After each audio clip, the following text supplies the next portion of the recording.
자, 여러분들 안녕하십니까? 의과학자 뿔라님스터입니다. 자, 영상 많이 기다리셨죠? 원래 어제 올려드리려고 했는데 좀 제가 자료조사를 좀 해서 여러분들한테 확실하게 이야기를 해드려야 되기 때문에 뭐 대충 조사해가지고서는 그런가 보다 이렇게 말씀드릴 수가 없어요.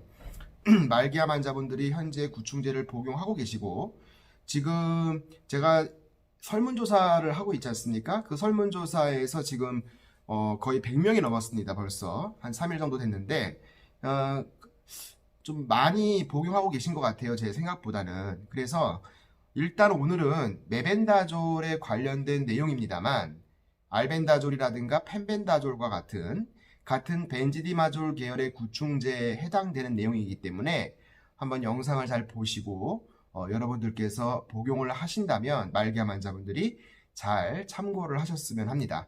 자, 메벤다졸과 항암제 치료에 관련된 내용입니다. 뭐 댓글을 통해서라든가 이메일을 통해서 상담하시는 분들을 보면은 현재 항암 치료를 하고 있거나 또 뭐 예정되어 있는 분들이 이 구충제를 같이 복용하면 안 되겠냐 이렇게 여쭤보시는 분들이 많이 계시거든요. 자, 그런데 솔직히 말씀드리면은 제가 항암제랑 같이 하십시오, 항암제랑 같이 하지 마십시오라고 말씀드릴 수가 없습니다. 왜냐하면 펜벤다졸이든 뭐 알벤다졸이든 뭐 임상 데이터가 있는 것도 있긴 하지만 아직 진행 중에 있는 겁니다. 연구 결과들이. 그렇기 때문에 여러분들한테 단정적으로 이렇게 하십시오, 저렇게 하십시오라고는 말씀을 못 드리기 때문에 제 영상을 보시고 여러분들께서 한번 판단을 해보셔라, 그런 의미에서 말씀을 드리는 겁니다. 자, 메벤다졸이 항암제하고 같이 병행 치료를 했을 때 과연 효과가 있을 것인가, 아니면 오히려 부작용이 더 심할 것인가, 그게 상당히 중요한 내용이죠. 자, 그래서 오늘은 여러분들께 좀 긍정적인 결과를 보여드리는 논문과 임상실험 데이터를 같이 보여드리겠습니다. 물론 임상실험 데이터는 현재 진행 중에 있기 때문에 어떤 특정한 실험 데이터가 있는 것은 아니고요. 결과가 나온 거에 대해서만 제가 말씀을 드리도록 하겠습니다. 자, 그럼 먼저 이 메벤다졸을 임상실험을 진행을 했어요. 뭐 2028년까지 진행을 한다고 얘기하는 것도 있지만 항암제와 병용 투여에 대한 임상실험은 끝났습니다. 자, 말씀을 드릴게요. 여러분들 항암제 중에 뭐 시스플라틴을 투여를 받으신 분들도 계시고요. 또 뭐 카보플라틴도 투여를 받으신 분들도 계실 거예요. 제가 지금 자료를 보고 말씀을 드릴게요, 여러분들. 자, 제가 임상 제1상과 임상 제2상 모두 진행이 됐습니다. 자, 먼저 메벤다졸을 하루에 킬로그램당 50에서 200mg 범위 내에서 복용을 시키고요, 환자에게. 그리고 카보플라틴, 항암제죠. 카보플라틴이라든가 빈크리스틴이라든가, 카보플라틴 같은 경우는 뭐 여러분들 많이 암 환자분들이 많이 치료를 받으시죠. 뭐 두경부암이라든가 폐암이라든가 또 난소암, 요런 데 많이 쓰이는 것이 카보플라틴이고요. 그리고 또 뭐가 있냐면 빈크리스틴. 이 빈크리스틴이라는 거는 제가 요거는 잘 몰라서 왔는데, 빈크리스틴 같은 경우도 많이 쓰이는, 예를 들어서 뭐 머리 쪽이라든가 이런 데도 많이 쓰이는 항암제라고 합니다. 그래서 이 메벤다졸과 빈크리스틴이라든가 카보플라틴, 그리고 좀 이름이 좀 헷갈리긴 하는데 제가 좀 적어왔어요. 테모졸로마이드라는 요 항암제도 있어요. 요 테모졸로마이드 같은 경우는 뇌종양에 효과가 좋다고 알려져 있는 항암제거든요. 그래서 혹시 영상을 보시는 환자분들께서 요 테모졸로마이드 요거를 치료를 받으신 분도 계실 텐데, 요건 뇌종양에 아주 특화된 그런 항암제입니다. 그래서 요 세 가지 항암제는 메벤다졸과 함께 로우 그레이드, 저농도로 같이 컨비네이션으로 조합을 시켜가지고 동시에 치료를 한 거고요. 그리고 메벤다졸의 농도는 동일하되 항암제 일부 항암제, 예를 들어서 뭐가 있냐면은 이리노테칸이라는 게 있습니다. 이리노테칸이라는 요 항암제는요, 소세포 폐암, 요게 많이 쓰인대요. 그래서 폐암 중에 소세포 폐암이 있죠. 요 이리노테칸이라는 것은 하이 농도로, 하이 그레이드. 그래서 요렇게 투여를 했는데 결과가 어땠느냐? 상당히 흥미로운 결과가 나타났어요. 요거 뉴욕에서, 미국의 뉴욕에서 임상 실험을 진행을 하는 거고요. 그래서 결과가 뭐냐면 지금 여기 여러분들한테 사진으로 보여드리고 있습니다. 임상제 1상과 2상에 대한 그 임상 실험에 항암제와 병행 투여했을 때 그거를 보여드리고 있는데요. 결과가 어땠냐면은 상당히 흥미로웠어요. 우리가 메벤다졸과 항암제를 병행 투여했을 때 그 연구는 상당히 많습니다. 동물 실험도 있고요. 세포 실험도 있습니다. 그런데 동물 실험에서 어떤 결과가 나왔었냐면 메벤다졸을 단독 처리한 동물과 쥐에다 했거든요. 그리고 특정한 항암제, 케모세라피라는 게 항암제거든요. 그래서 항암 치료 얘를 동시에 했더니 둘 다 효과가 암의 크기를, 종양의 크기를 줄여드렸다는 얘기예요. 그리고 그 암의 성장을 완전히 막았다. 이건 뭐냐면 암세포의 사이클을 어레스트 시킨 겁니다. 우리가 암세포가 성장하고 분열을 하는데 이 세포 분열의 주기를 완전히 차단시켜버린 거예요. 어레스트 시켰다 이렇게 얘기합니다. 그래서 이게 인비보 실험에서 이렇게 나왔고요. 그리고 얘를 기반으로 해서 이 아까 말씀드렸던 임상 실험을 통해서 우리가 했더니 훨씬 더 메벤다졸과 함께 항암제를 처방을 해서 치료를 받은 환자가 생존율이 훨씬 높았다라는 임상실험 데이터 결과가 나온 겁니다. 다만 이 어떤 그 복용기간이라든가 생존기간이 상당히 오랫동안 연구를 했으면 좋은데 좀 짧게 한 그런 데이터이긴 해요. 어쨌든 간에 단독 처리한 경우랑 항암제를 동시에 처리해서 환자의 어떤 종양 사이즈라든가 암세포의 성장이라든가 그리고 치료가 돼서 환자의 생존율이라든가 이런 것들이 케모세라피와 같이 한 그룹이 훨씬 좋았다라는 중요한 데이터가 나오는 것입니다.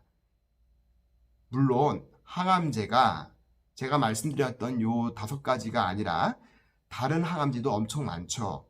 그런데 이 다른 항암제에 대해서는 아직 연구 결과가 없는 것은 사실이에요. 그러나 대부분의 폐암이라든가 뇌종양이라든가 두경부암 등 많이 사람들이 걸리는 암에 사용되는 항암제, 많이 사용되는 항암제와 메벤다졸을 병행 투여했을 때 효과 결과가 좋았기 때문에 그 밖에 다른 항암제들도 비슷할 거라는 추측을 할 수가 있는 겁니다. 그렇기 때문에 여러분들께서 병원에서 항암 치료를 받고 계신 분이라든가 예정되어 있는 분이라면 이거 항암 치료하면은 부작용이 너무 심할 텐데 라고 생각하시는 게 당연한 거예요. 실제 그렇습니다. 그런데 메벤다졸을 복용하든 펜벤다졸을 복용하든 알벤다졸을 복용하든 이런 임상 데이터 근거라든가 논문에 대한 데이터 근거가 있다고 해서 무조건 항암제 치료를 포기를 하시고 이것만 단독 복용하는 것은 고민을 해봐야 된다 이런 얘기죠. 된다 안 된다의 문제가 아니라 고민을 해봐야 된다는 얘기입니다. 물론 말기암 환자분들은 어쩔 수 없지만 항암 치료라든가 이런 걸 못하기 때문에요. 어쩔 수가 없이 단독 복용을 해야 되겠지만 그 밖에 초기 암 환자분들이라든가 아니면 수술로서 완치가 가능한 경우에는 같이 복용을 할지 아니면 항암제 치료 따로 메벤다졸 치료 따로 할지를 결정을 하셔야 되는데 반드시 항암제 치료를 받는다고 가정을 하면은 의사분하고 상담을 하셔야 됩니다. 주치의 선생님과 일단은 얘기는 해야 돼요. 얘기를 안 하고 만약에 병원에서는 항암제 치료만 하고 있는데 몰래 구충제를 복용을 하다가 조금이라도 부작용이 생기게 되면은 큰일 납니다, 진짜로. 그래서 일단은 의사한테 얘기를 하시라는 얘기입니다. 당연히 의사가 안 된다고 하겠죠. 일단 얘기는 해야 된다는 얘기입니다. 알고 있어야 된다는 얘기예요, 주치의가. 네. 모르고 있는 거하고 알고 있는 거하고는 하늘과 땅 차이에요, 여러분들. 그래서 반드시 복용을 하고 안 하고는 환자분 결정할 문제이지만 항암제 치료를 병행을 하고 있는 상황에서는 의사한테는 무조건 얘기를 해야 된다는 얘기죠. 얘기를 한 상태에서 복용할지 말지를 본인이 결정을 하셔야 되는 겁니다. 자, 그래서 이게 아주 흥미로운 그 메벤다졸에 관련된 논문이었고요. 그리고 또 하나 제가 여러분들께 소개시켜드릴 논문이 뭐가 있냐면 임상실험은 아니고 세포실험이긴 해요. 그런데 이 세포실험도 상당히 좀 효과가 좋은 그런 데이터가 있어서 여러분들께 소개시켜드리려고 합니다. 지금 여기 나오는 것처럼 지난번에도 같이 보여드렸던 비슷한 데이터이긴 한데 인비트로 실험, 세포 실험에서는 이런 실험을 많이 합니다. 약물 처리를 하고 효과가 있는지 없는지를 보는 실험인데요. 좀 헷갈리시긴 하겠지만 제가 설명을 해드리면 왼쪽에 있는 그 그림이 뭐냐면 세포를 배양하는 플레이트에다가 이제 보시면 오른쪽에 CIS라고 위에 써 있는 거는 시스플라틴이라는 항암제입니다. 아까 말씀드렸던 시스플라틴이라는 항암제예요. 이 시스플라틴이 이제 소세포 폐암에 많이 사용하는 항암제인데 시스플라틴의 농도를 처리하지 않은 것부터 해서 15, 30, 60 마이크로몰 2배씩 용량을 늘려가면서 셀에다가 암세포에다가 처리를 했고요. 그 다음에 세로줄을 보시면 아래쪽으로 내려올수록 MBZ, 메벤다졸이에요. 메벤다졸을 역시 농도별로 0.2, 0.3, 0.4 마이크로몰씩 증가를 시키면서 셀에다가 처리를 한 거예요. 세포에다가. 자, 그랬더니 다른 거 다 볼 필요 없고요. 맨 거기 위에 거랑 맨 아래 거 보시면 됩니다. 자, 맨 위에 가로줄에 4개의 아주 진한 색깔, 파란 색깔로 되어 있는 게 보이시죠?